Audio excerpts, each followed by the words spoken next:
The other night you went against Bradley Beal, Devin Booker and Kevin Durant. Yeah. Three of the most dynamic offensive players in the league.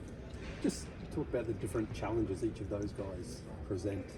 Yeah, I mean, obviously, those guys are very good players, especially on the offensive end. Score the ball at a high level, all three of them. And I think, with us, they got going. Like, KD got going, Book got going. Like, it was tough for us to, kind of, hold them to the averages. But I think for us, it was just about making them take tough shots. I thought they made really tough shots, which, credit to guys like Zach Veet. They had those matchups. Like, there's not much more you can do than what they did. And, that's just what good basketball players do. They make tough shots. So I thought it was our offense that was really good that game. We were able to get the ball and push it, get out and run.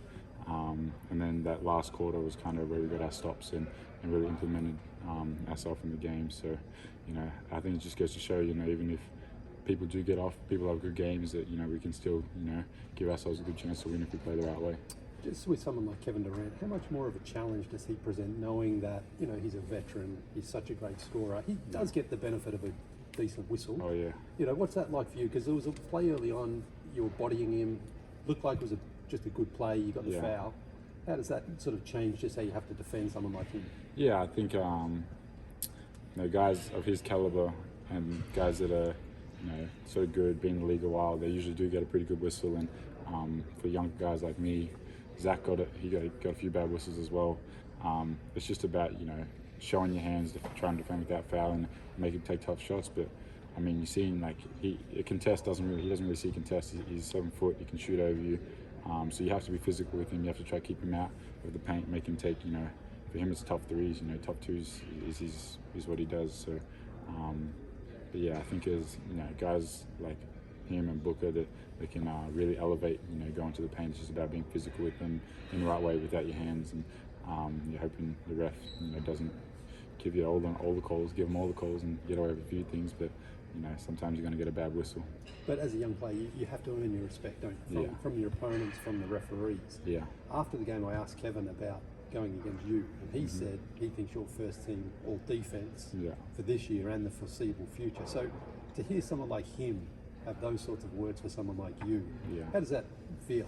That feels great. I mean, coming from a guy of his caliber, hearing that, that's what I'm aiming for. That's what I'm striving to do, be on that first team. So I'm gonna bring that same mentality every game, no matter who I'm going against. And sometimes people are gonna get off. Sometimes I'm gonna, lock them up. And it's just gonna be, coming with the same mindset, knowing the scout, defending without fouling, and that's pretty cool coming from a guy like Kevin.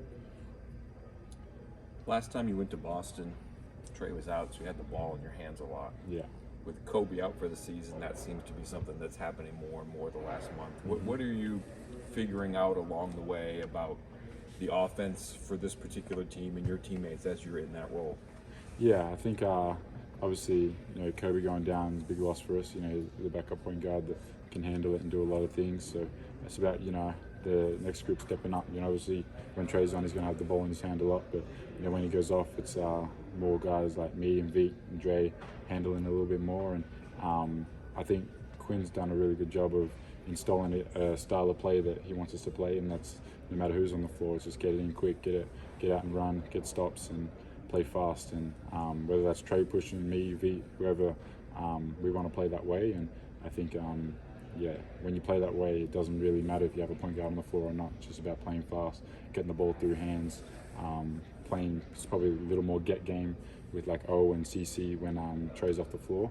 But I think Quinn's done a really good job of installing style of play that we can play with whoever's on the floor. The last time you played Boston, you obviously went off and had a career night, and it's not an easy place to play at TD. So how are you going to be able to kind of duplicate that success when you see them again? Yeah, I think it's just coming in with the same mindset, the right mindset. I'm win first, so it's about going out there and doing the little things to get the win. Obviously they've had a few losses lately, so I'm sure they're going to come out, ready to play hard. We beat them last time on their home floor in the in-season tournament game as well, so they're going to come ready. I'm sure they're going to give us their best shot, and we're ready for it. I think we're going to get a few guys back as well, which is good. So I'm just looking forward to going into the TD Garden and playing there, because it's always a good atmosphere. It's always good playing against a team like that has all those good players, and it's going to be a challenge. But we know that we're up for it. We can, if we put our best game forward, we can go in there and get a win. What is the art of getting a good steal? I think it's just defensive IQ, being in the right spots, quick hands. But there's a lot of different stuff to it. I mean, there's a lot of different tricks. Playing behind people. Knowing when to poke at the ball, knowing when people are vulnerable with the ball in their hands, and I study a lot of guys, and I study, how they dribble the ball, where they put the ball, where they keep it close to their body, where they bring the ball with the momentum when they're going up for layups and dunks and stuff like that, when to swipe down. So I think it's a lot more to it than people think. But if you're just like being a great offensive player, you work on your defense, you become a great defensive player. So would you say that you really enjoy being a defensive player? Oh, Is that yeah, like something first for you? I love it, and I think coming into the NBA is kind of what got me on the floor, was my defense. My offensive game's still coming along, still developing, and if I can bring my defense every night and be that presence on the defensive end, then I think I'll be able to fit in with wherever I am. You kind of like frustrating the guys? Like, do they kind of get annoyed when they see that you're guarding them and on them? Sometimes, yeah.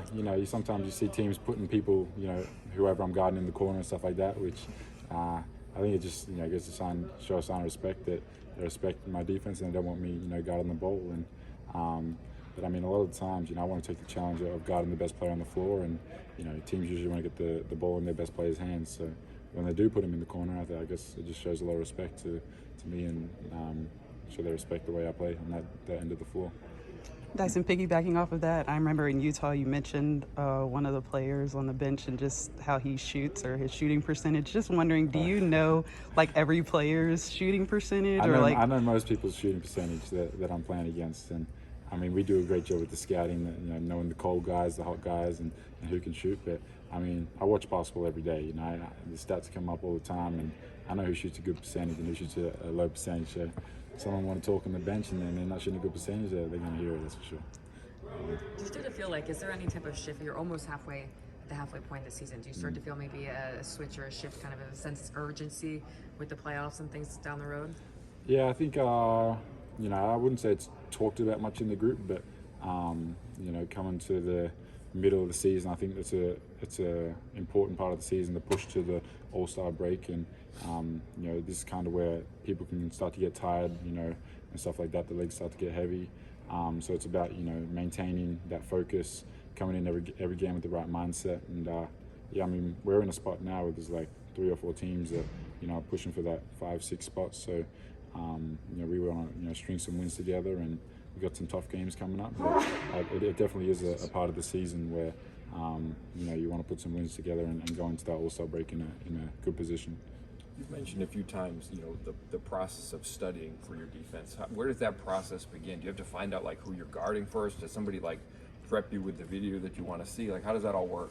Yeah, I mean, I know who I'm going to guard most nights. Like, you could look at the team and kind of know, but I think I do a little bit of stuff with Brian, before the game, just looking at what players and their tendencies are. But I'd say it's just me. Like, every night I watch games. I watch basically every game that's on. Flick through them on the league pass, and I know what players' tendencies are, and this is my 3rd year in the league, and I've seen a lot of people. I've basically seen everyone in how they play, and I know it's a copycat league. Like, people try to do if something's working, then people try to do that, whether it's play style. Like, the last few years has been drawing fouls. Like, people are trying to draw fouls the same way, and that's an art to the game. So as a defender, I have to figure out ways to not foul and have counters to that sort of stuff. So I think it's just a bit of cat and mouse, playing with learning things as I go and watching games, and just being a fan of the game and studying it every day. I know you said you like to obviously guard the best player on the team, but is there a player that you look forward to guarding during the season? Well, right now it's SGA. He's going off. He's killing everyone, and I think we see him end of February. So it's going to be a good matchup. I'm looking forward to that one. But until then, it's just whoever's in front of me on that night. So yeah. Awesome. Cool.